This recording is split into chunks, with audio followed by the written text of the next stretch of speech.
Jeff Howe, Horns 24/7. David, this is the first time we've gotten a chance to talk to you since the staff changes. I know you've been your own pitching coach before, but just what was your thought process after the season and deciding to part ways with Woody, and then also to bring Tulo back into the program? Dang, Jeff, I thought we were talking about Texas High School Coaches Association. No, it was, they're always difficult, but there's some things that we knew. We were one coach over, so we were really just pitching heavy with Chris Gordon, analytics, myself, and then how we could structure the position players and making sure we have everything covered. And I've kind of had the itch to get back in there, so it made the most sense for our team. So that, and then, getting Troy back is huge just because he's a great coach and he's very influential. He's good with the mental game. And so, yeah, it's good for him in this role because it gives him some flexibility as well, but he's in the building every day. Hey, Gary, Joseph Duarte, Houston Chronicle. Gary, this convention, if you live in Texas or work in Texas, this is where it begins for coaches, a big part of it. You kind of enlighten us on maybe what you remember about this as you were coming up the coaching ranks, and even when you went on to bigger things, sort of how this place always brought you back in some capacity. Yeah, it's interesting how things are. I was walking down the hall a while ago and saw two people within 100 yards that played for me, but this is the home of coaching. This is where all these young coaches come and take the time to listen to people like me and David about our experiences and those type of things. But, my message to all of them, and as David and I spoke today, is letting them know that there's a difference. They're difference makers in these student athletes' lives, and always have been and always will be. So I just got great respect for coaches, and it's a really nice event that Houston puts on. I know San Antonio also hosted, but very impressive. Coach Kubiac, can you just, Joe Gleason, ABC 13, can you just talk a little bit about, growing up, going to St. Pius, on those touchdown passes to Bernard Francis, and how that prepared you for your... Bernard paid him off. Bernard paid you off. Well, I'm a proud Houstonian, and I said this earlier when David and I get through today. My 90-year-old mom lives in North Side cooking chicken for us today, so this is home for me. Yeah, I just think Coop kind of touched on it because this is where we grew up. It's home. I grew up in the high school association, not only the main one, but also the baseball one, and part of that as a regional director. And, I see a lot of familiar faces, being home for one, but just in the coaching fraternity. And, that's always been very prideful to us, and being a part of that and knowing that we have responsibility for young people. And, we take pride in that. It's been fun. Yeah, I guess that's it. Yeah, no, like I said, just not to be repetitive, but you take a lot of pride in where you grew up, and our sports have taken us, for me, it's taken me all around the country and many, many, many places, but nothing like home, nothing like North Shepherd Drive on a Friday night, St. Pius playing somebody, and I still drive by there and all the time, and still know people involved with the school. And as you get older, it's funny how some things really don't change, but this city has tremendous pride in all its programs, and all these people that give back and coach and teach and the hours they put in for these kids is very appreciated. Yeah, I think it also gives other coaches outside, mainly like West Texas and areas that don't get to come to Houston as much, kind of spotlights our city. And it's amazing that this association is up to 26,000 coaches. And so if you're a young coach, you absorb that. If you're an older coach, you continue to learn and have this fraternity and camaraderie. David, with conference realignment, a lot of the talk focuses on football. But I was curious, your alma mater now is in the Big 12, just what that presents baseball-wise. You'll be in the conference with them for 1 year. Just sort of what Houston baseball can expect, and then how it affects recruiting. Well, Houston baseball overall is just a hotbed, and Houston University of Houston's always been a very solid baseball program. So, I think we're getting better by adding them. I think it helps us to get out of 24 games and getting into closer to an SEC, ACC type schedule of 30 games, where you start really having an opportunity to maybe separate yourself from first, second, and third. We were so logjammed this year, but adding those 4 teams, I think, will be really important to the growth of the Big 12. Gary, you haven't played at A&M, David coaching at Texas. I know, the baseball one-offs have been really exciting, but for both of you, what's it going to mean in 2024 to see the Texas A&M football game be played again, hopefully on an annual basis at this point? I think it's tremendous. I think it's great for the state. There's a lot of pride in both schools. As a kid that grew up in that rivalry and was a part of that,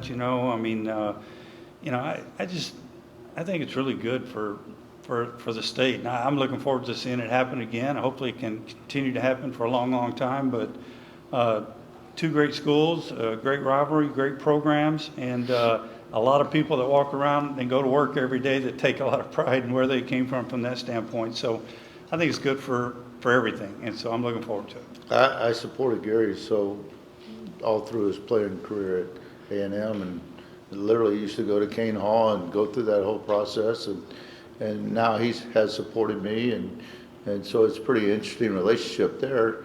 I think now when those 2 teams go back to playing each other, they'll probably have that maroon shirt on, and I'll probably have this one on. So I think it's great. I can remember every Thanksgiving. That was a place to be. Yeah, Travis Brown with the Bryan College Station Eagle. Gary, just curious your thoughts on kind of where A&M's program is right now, and what people can maybe expect moving forward as Texas and Well, really I'm a fan now. I live in about 30 miles from campus. I'm in town quite a bit.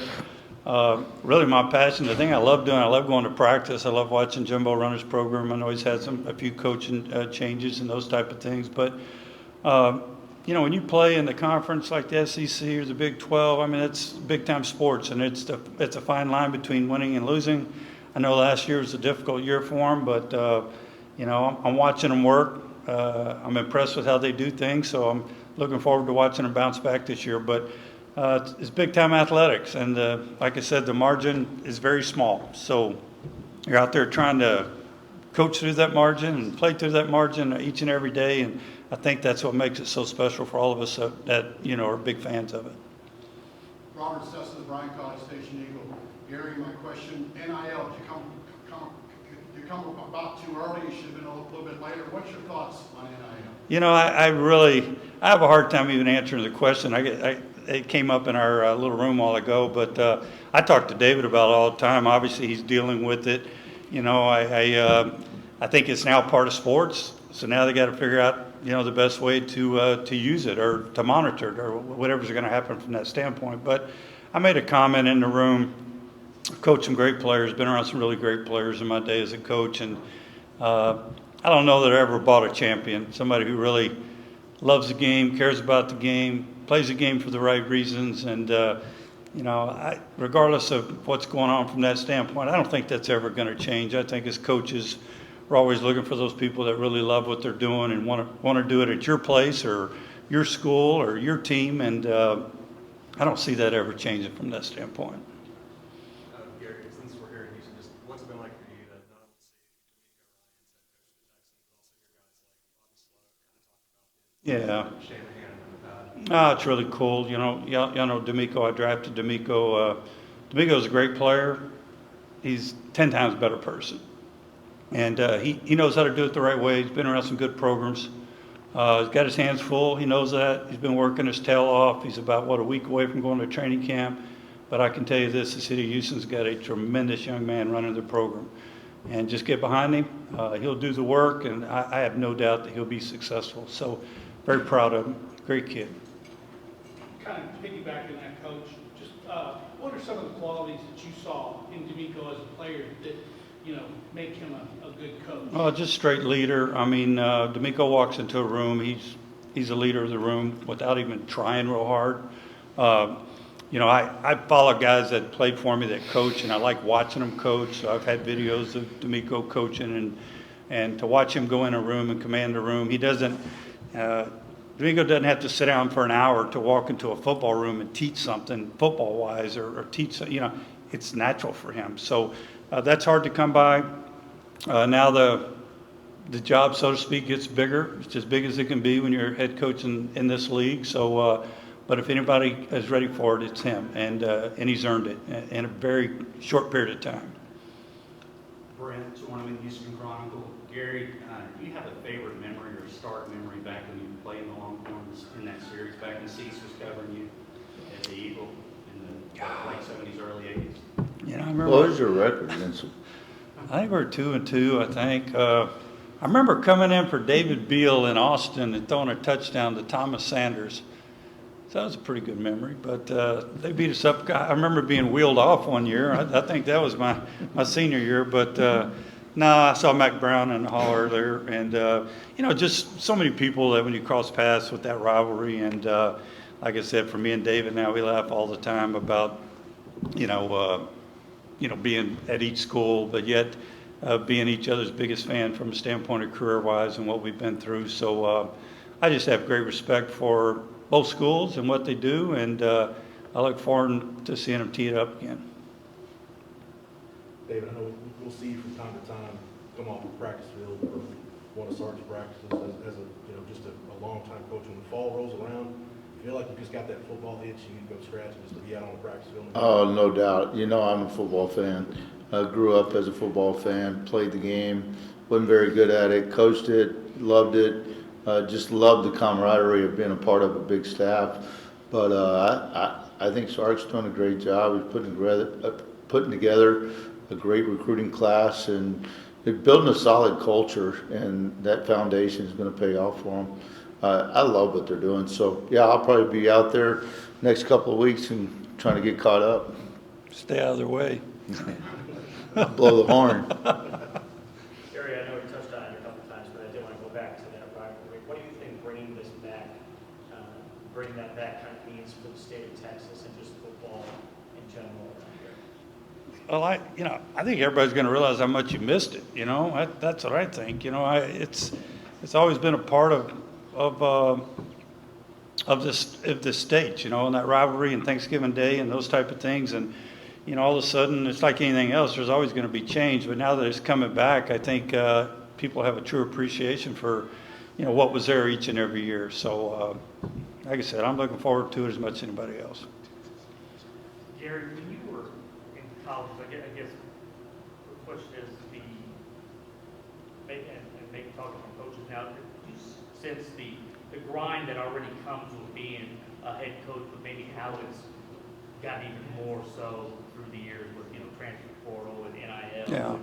Just what the coaching job entails now, being a CEO on top of everything else. Well, I think the biggest thing that tells you how coaching has changed is how big staffs are now. That's a big difference. I mean, David's dealing with a big staff, and football right now, if you're a head football coach in the NFL, you got 25, maybe 30 coaches on your staff. I mean, every assistant coach has an assistant nowadays. I mean, these groups are getting so big, but it still comes down to the players and how you do things and how you run your team, and how much confidence you have in your system. So that has never changed. But expectations are so much different. There's not a lot of patience nowadays. I think that's just kind of part of life. So having patience with your beliefs and who you are has a lot to do with your longevity as a coach. And I watch him run his program when he was at Sam Houston. I watch him run his program when he was at Tulane. I'm watching him do it in Austin right now. His system works, and when you see coaches that have these things in place and they have so much confidence in what they're doing, you'll see them affect a lot of players and do it for a long, long time. So he got a few more years left in him. He's a lot younger than I am. And last question. 1 year. Last question right here. Gary, being 30 miles from College Station, I know there was at some point maybe you did a little consulting there. Do you do anything in addition to being just a fan of going to the practices, or is that anything you'd be interested in? No, I just go watch practice. I've sat in on some meetings with Jimbo and those guys. I just love watching football. Love to sit down with the coaching staff and listen to them teach. I love watching people teach. I've always been a fan of that. How does a guy command a room? How does a guy, what's his system for teaching his players? watch a quarterback room, watch a head coach handle his team before, usually head coaches get together with their team before they break them out. I love watching a head coach handle that. So that's just something I have a passion for, and I love going around the country watching other people do it, and still trying to learn, that type of thing. So you never quit learning. All right, thanks, guys. Thanks, guys. Thanks, learn.